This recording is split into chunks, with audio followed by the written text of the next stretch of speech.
Assalamualaikum warahmatullahi wabarakatuh. Perkenalkan, kami dari kelompok 7 yang beranggotakan yang pertama Linda Nuraini dengan NIM K7119147. Selanjutnya saya Melenia Suci Rahmawati dengan NIM K7119166, Muhammad Hanun K7119169, Nabila Rianita dengan NIM K7119179. Selanjutnya Niken Dwi Julianti dengan NIM K7119191. Selanjutnya, kami dari kelompok 7 akan membahas mengenai analisis variansi dua jalan dengan sel tak sama. Pada materi ini, yang dimaksud dengan sel tak sama adalah frekuensi masing-masing sel tidak harus sama. Prosedur untuk analisis variansi dua jalan dengan sel tak sama pada dasarnya serupa dengan analisis variansi dua jalan dengan sel sama. Selanjutnya, pengertian dari analisis variansi dua jalan dengan sel tak sama adalah menguji signifikansi pengaruh dua variabel bebas terhadap satu variabel terikat. Kedua variabel bebas disebut faktor baris dan faktor kolom. Yang kedua, notasi dan tata letak. Untuk menentukan tata letak dapat dilihat dari tabel. Pada tabel terlihat faktor A, A1, A2, dan seterusnya sampai akhir. Selanjutnya, faktor B terlihat B1, B2, dan seterusnya sampai B3. X1, 1, 1, 1 diperoleh dari faktor A, 1 atau baris A1, 1 diperoleh dari faktor B, kolom B1, 1 diperoleh dari urutan ke-1. Selanjutnya, X112, 1 diperoleh dari faktor A, baris A1, 1 diperoleh dari faktor B, kolom ke B1, 2 diperoleh dari urutan kedua, dan seterusnya sampai X11 urutan ke N. Selanjutnya X121, 1 diperoleh dari faktor A baris A1, 2 diperoleh dari faktor B, kolom B2, 1 diperoleh dari urutan ke-1. Selanjutnya X122, 1 diperoleh dari faktor A baris A1, 2 diperoleh dari faktor B, kolom B2, 2 diperoleh dari urutan kedua, dan seterusnya sampai X12 urutan ke N. Selanjutnya, perhatikan tabel jumlah AB pada ANAVA dua jalan. Pada tabel terlihat faktor A terdapat A1, A2, dan seterusnya sampai AP. Selanjutnya faktor B terdapat B1, B2, dan seterusnya sampai BP. Jumlah data pada baris ke-1 disebut A1. Jumlah data pada kolom ke-1 disebut B1.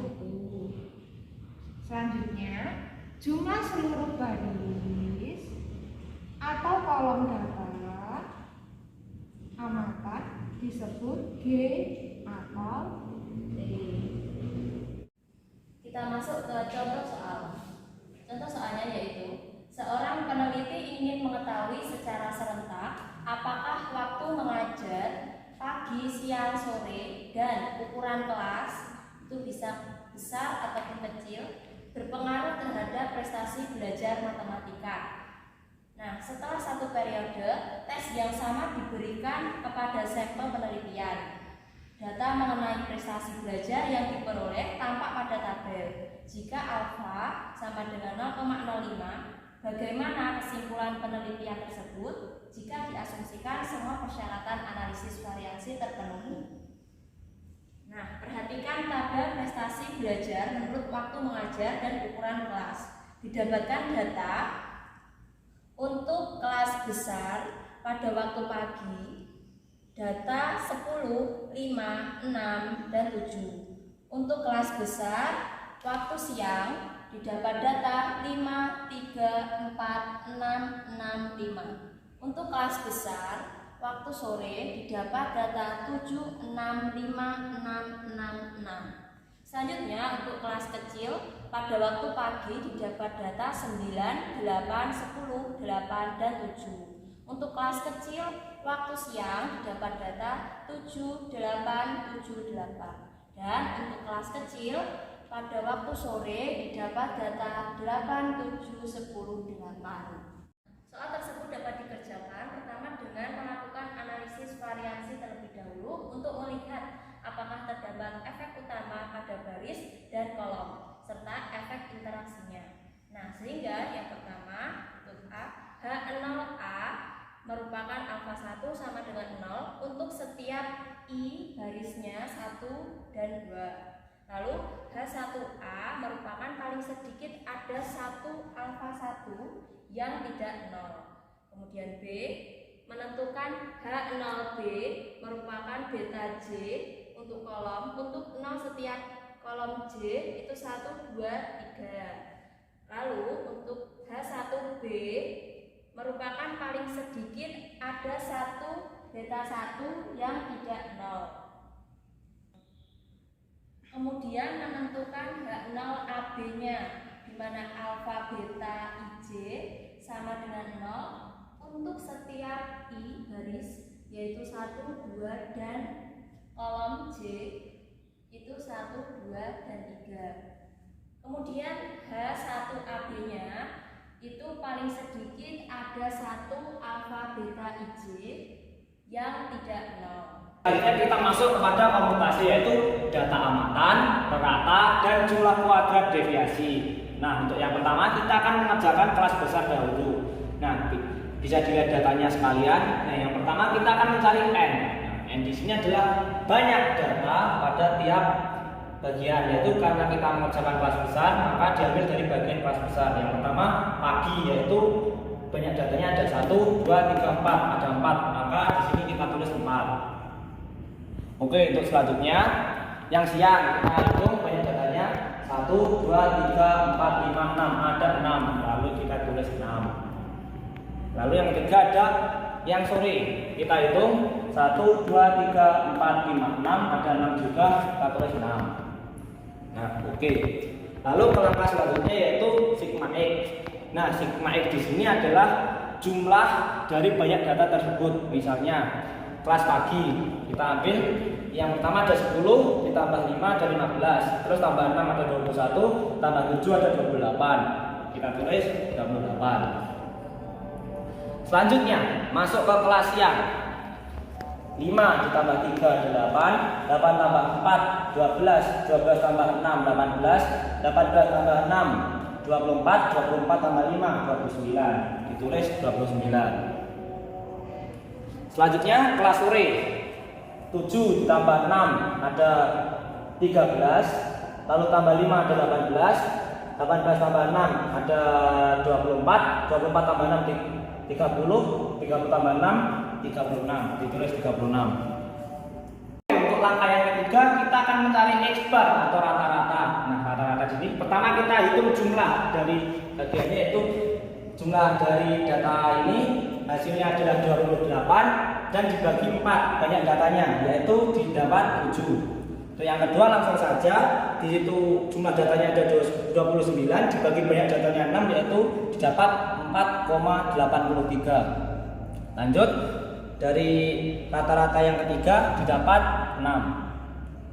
Oke, yang keempat kita mencari sigma X kuadrat, yaitu cara mencarinya adalah kita mencari kuadrat dari tiap-tiap bagian pada data. Misalnya data yang pertama dari kelas pagi 10 kuadrat ditambah 5 kuadrat ditambah 6 kuadrat ditambah 7 kuadrat. Yang sudah ditemukan hasilnya yaitu 210. Lanjut ke kelas siang juga sudah ditemukan yaitu 147. Dan untuk yang kelas sore ditemukan 218. Nah, untuk selanjutnya kita mencari C, yaitu sigma X dalam kurung dikuadratkan dibagi N. Nah, kita tahu sigma X di sini yang kelas pagi ada 28. Nah, maka 28 kuadrat dibagi N-nya ada 4. Yang hasilnya 196. Lanjut ke kelas siang, yaitu sigma X-nya ada 28. 28 kuadrat, mohon maaf 29 dibagi N-nya ada 6, yang didapat hasilnya 140,17. Lanjut ke kelas sore, yaitu kita ketahui 36 kuadrat dibagi N-nya ada 6, yang hasilnya 216. Oke. Dan lanjut yang terakhir kita mencari SS. SS di sini rumusnya adalah sigma N kuadrat, yang ini dikurangi C. Nah, jadi kita tahu sigma I kuadratnya 210 dikurangi 196, yang didapat hasilnya 14. Lanjut ke kelas siang, sigma I kuadratnya 147 dikurangi 140,17, yang didapat hasilnya 6,93. Lanjut yang terakhir ke kelas sore, sigma I kuadratnya diketahui 218 dikurangi 216, yang kita ketahui hasilnya adalah 2. Setelah kelas besar kita cari, kemudian kita mencari untuk ukuran kelas yang kecil, kita cari sama, yaitu data amatan, rata, dan jumlah kuadrat. Deviasinya yaitu N, sigma E, sigma X bar, sigma X kuadrat, mencari C, dan juga SS, jumlah kuadrat deviasinya. Nah, kita cari dengan menyesuaikan pada tabel data, di mana ukuran kelas kecil dengan waktu mengajar pagi, siang, dan sore. Nanti kita hitung sehingga didapatkan hasil sebagai berikut. N-nya sekian dan seterusnya. Seperti itu. Cara menghitungnya sama seperti kita menghitung untuk data ukuran kelas kecil, ukuran kelas besar tadi. Untuk data X bar yang kita dapat sebelumnya, kita dapat membuat tabel rata dan jumlah rata seperti berikut. Tabelnya berisi besar kelas kecil 1, untuk kelas kecil ditulis A kecil 2, nanti di total. Nah, faktornya pagi B1, siang B2, sore B3, dan total. Nah, total baris ditulis A1 di sini nanti, dan juga total per kolom ditulis B di sini tiap kolom, dan juga total bagi. Untuk mengisi tabel jumlah rata dengan menggunakan data sebelumnya, yaitu data X bar.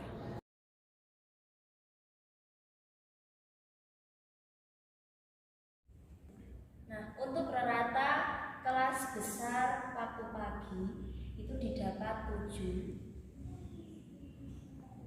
Kelas besar siang didapat 4,883. Kelas besar sore didapat 6. Sehingga totalnya itu dijumlahkan 7 tambah 4,83 ditambah 6, yaitu 17,83.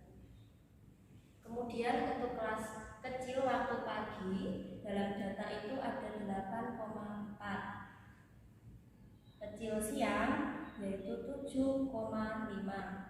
Untuk kelas kecil waktu sore itu datanya 8,25 ratanya X-bar-nya. Sehingga di total itu 8,4 ditambah 7,5 ditambah 8,25, hasilnya adalah ditulis di sini 24,15.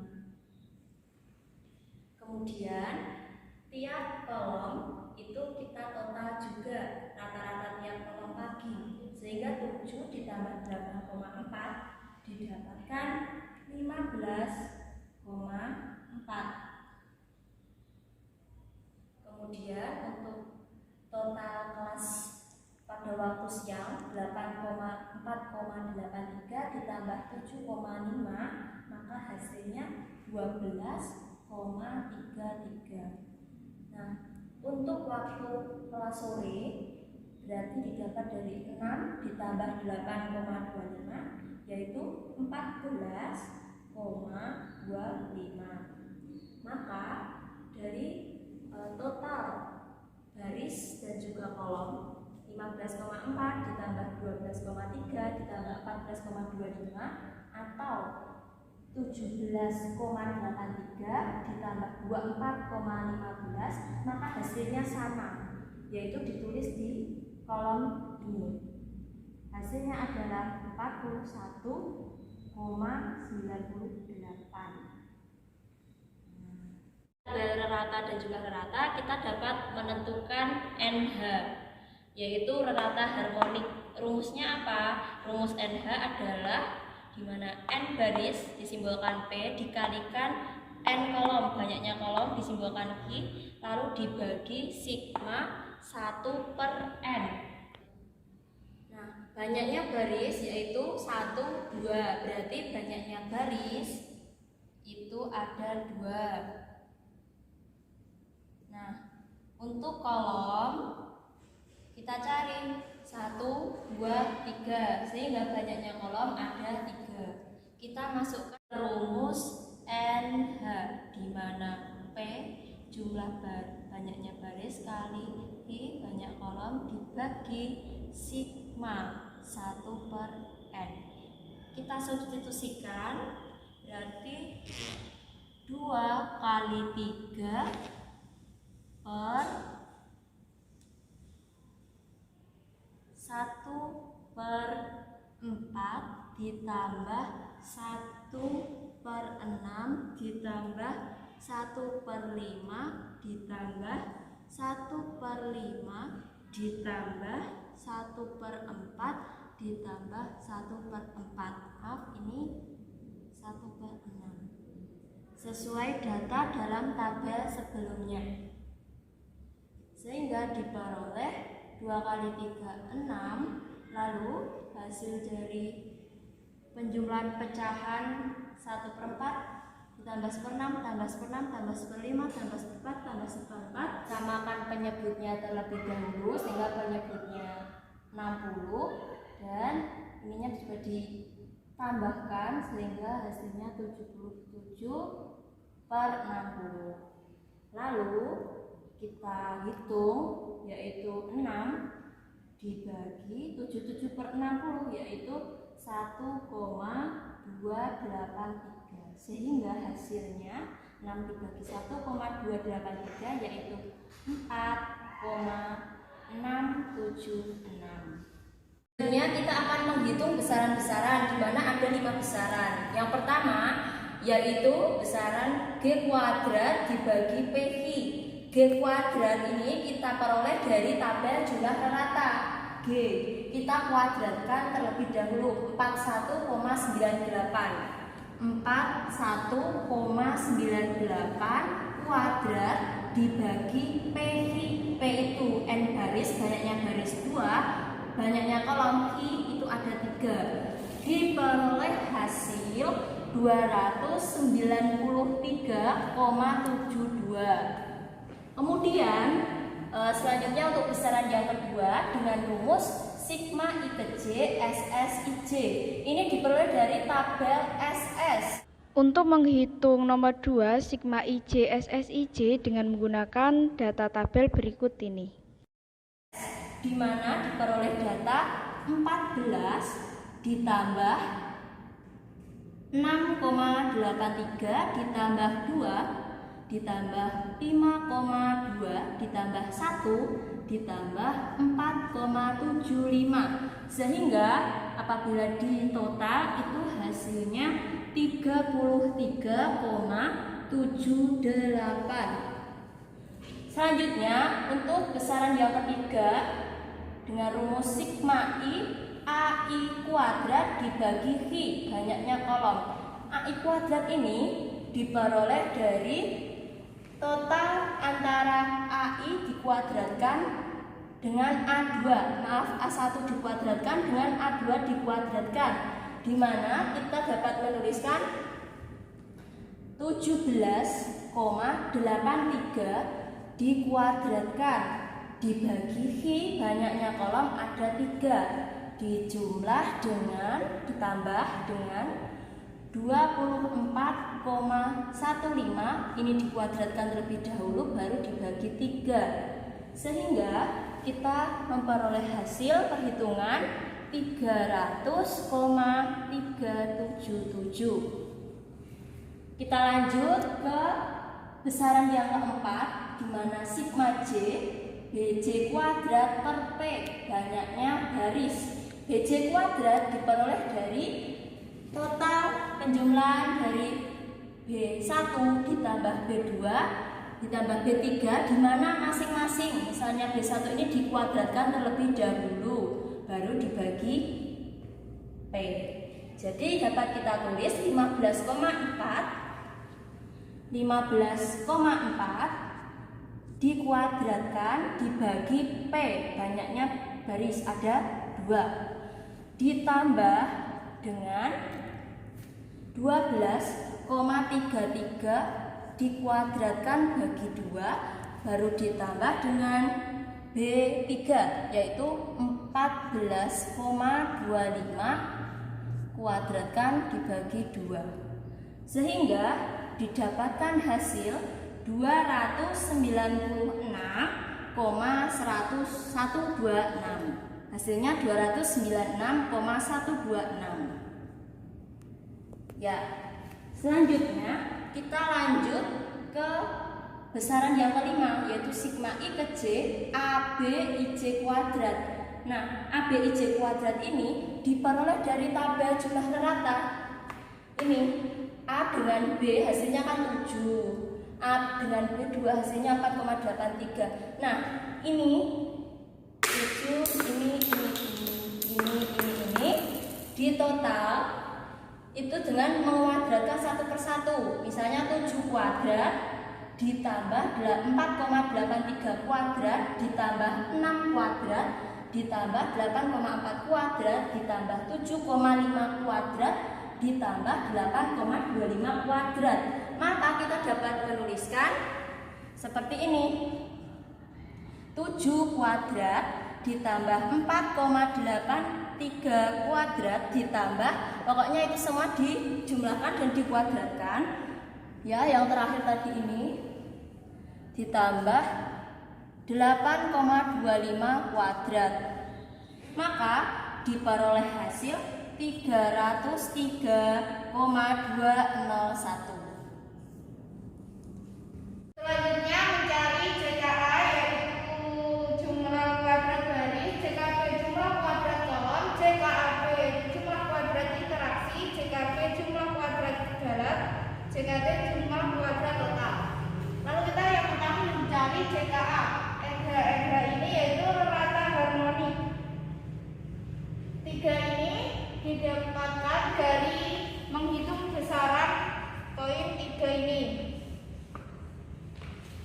Lalu kita masukkan. Ekra ini sudah diketahui yaitu 4,676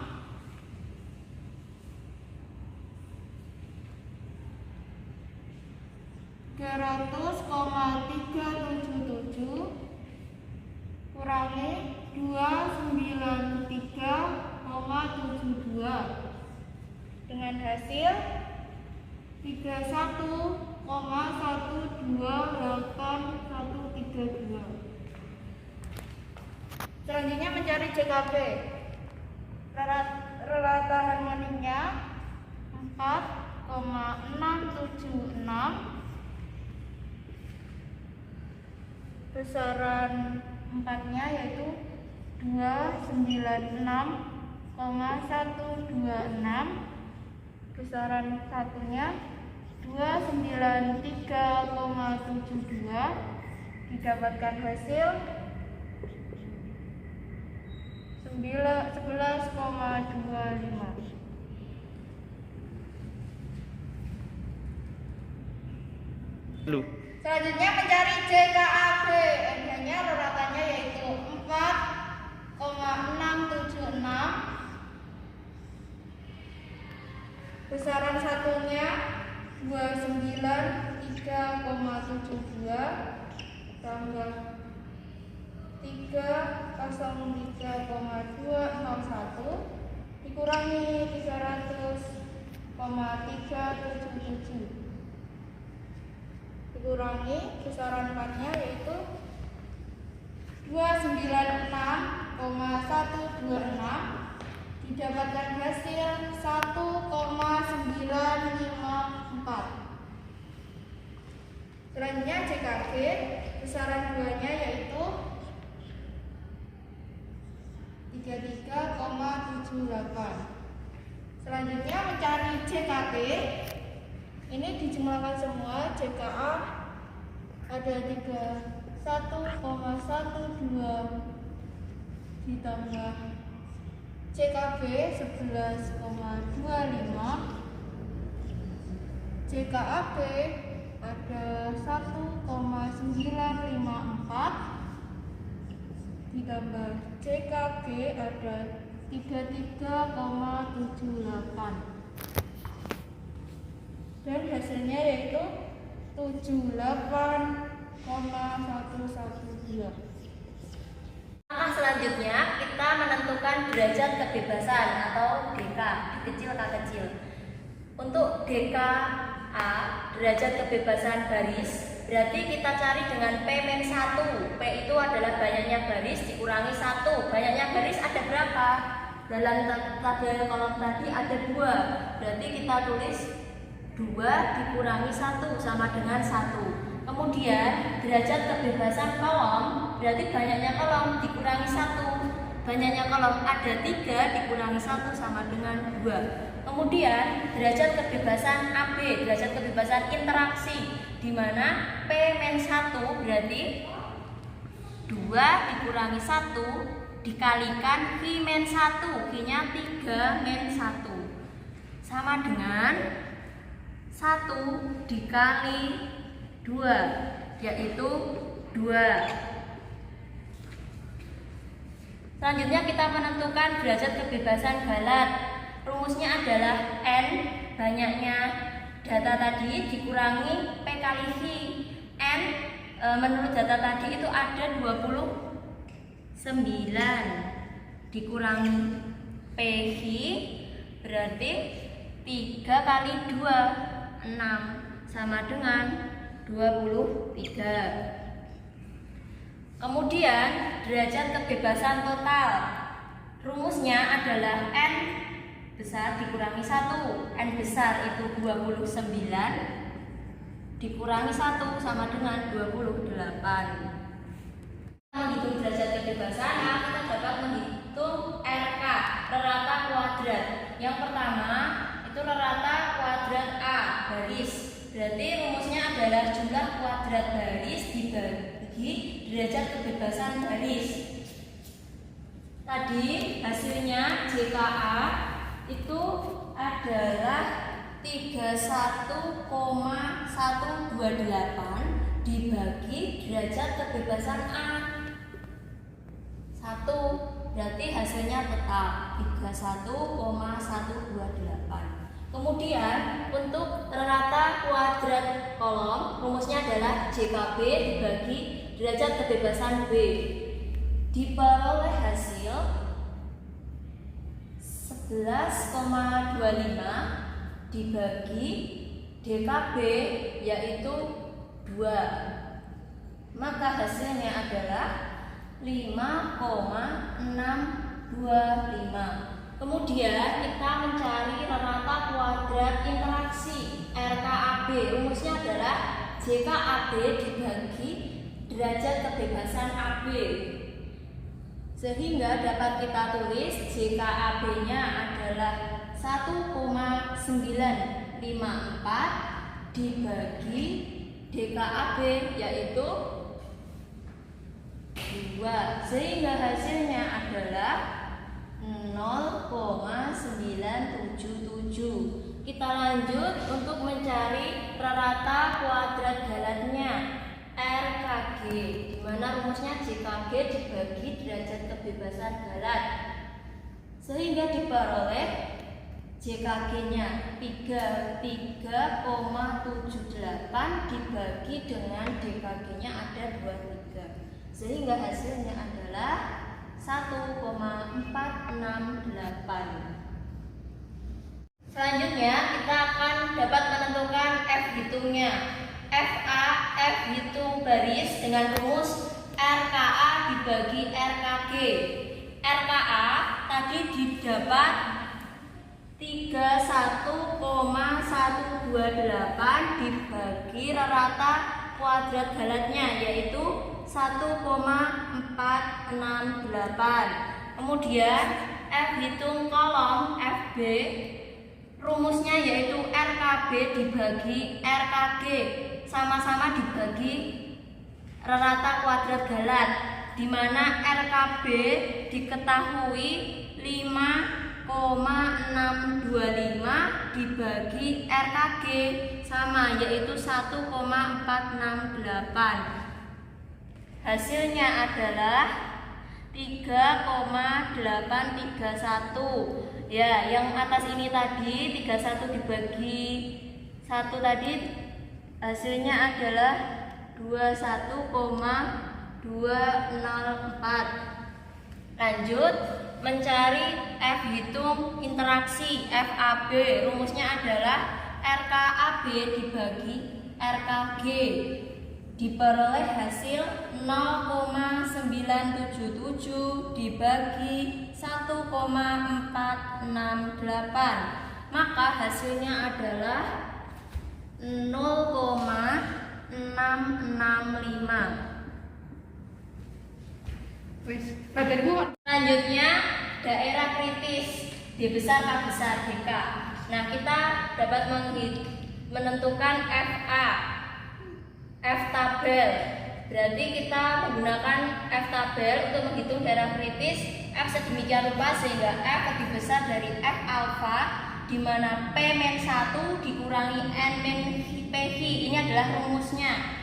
Nah, dapat kita ketahui bahwa P itu adalah banyaknya baris, itu ada 2, Q itu adalah banyaknya kolom, ada 3, dan N besar itu jumlah data ada 29.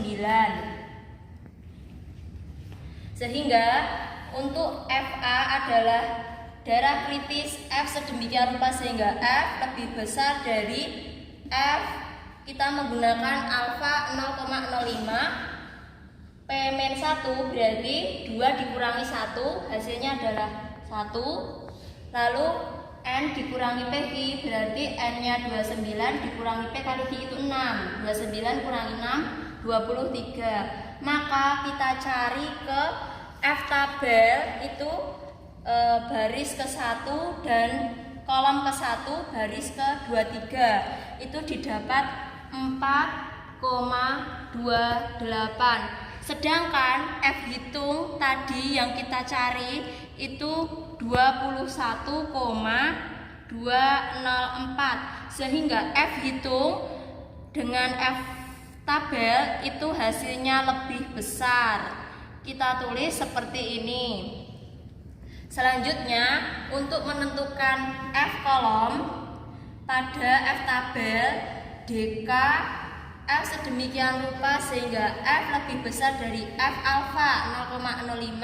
Nah, di sini itu rumusnya Q-1 berarti 3 dikurangi 1 berarti 2, koma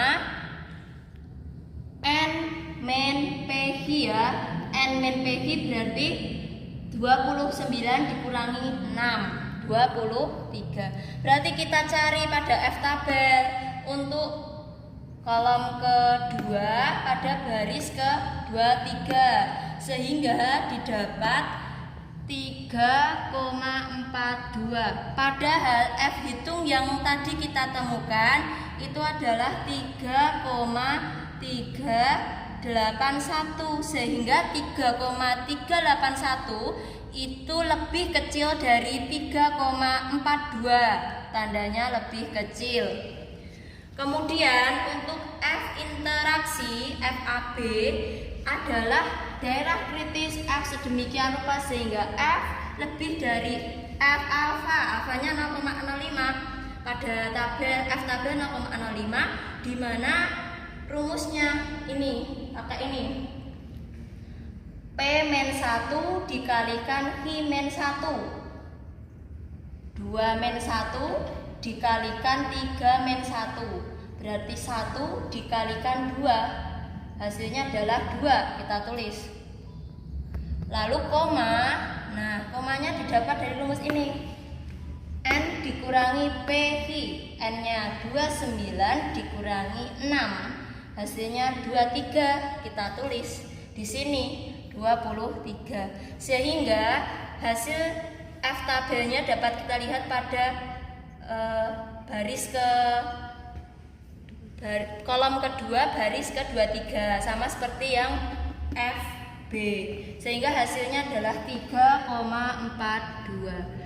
Padahal F hitung tadi yang kita temukan itu adalah 0,665, sehingga 0,665 ini lebih kecil dari F tabelnya 3,42.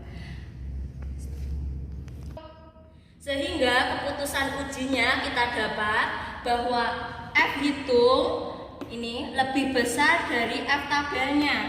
Maka FA itu menghasilkan hipotesis H0A ditolak. H0A-nya ditolak. Sementara itu untuk FB, nah hasilnya kan F hitung kurang dari F tabel, maka dihasilkan hipotesis B itu diterima. Selanjutnya, karena F hitung lebih kecil dari F tabel, maka H0AB juga diterima. Terakhir kita masuk ke kesimpulan.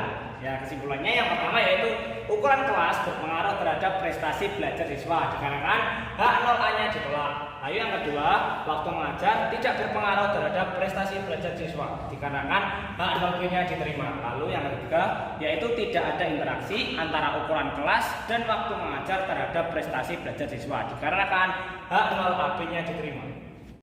Oke, sekian dari kelompok kami, kurang lebih mohon maaf. Assalamualaikum warahmatullahi wabarakatuh.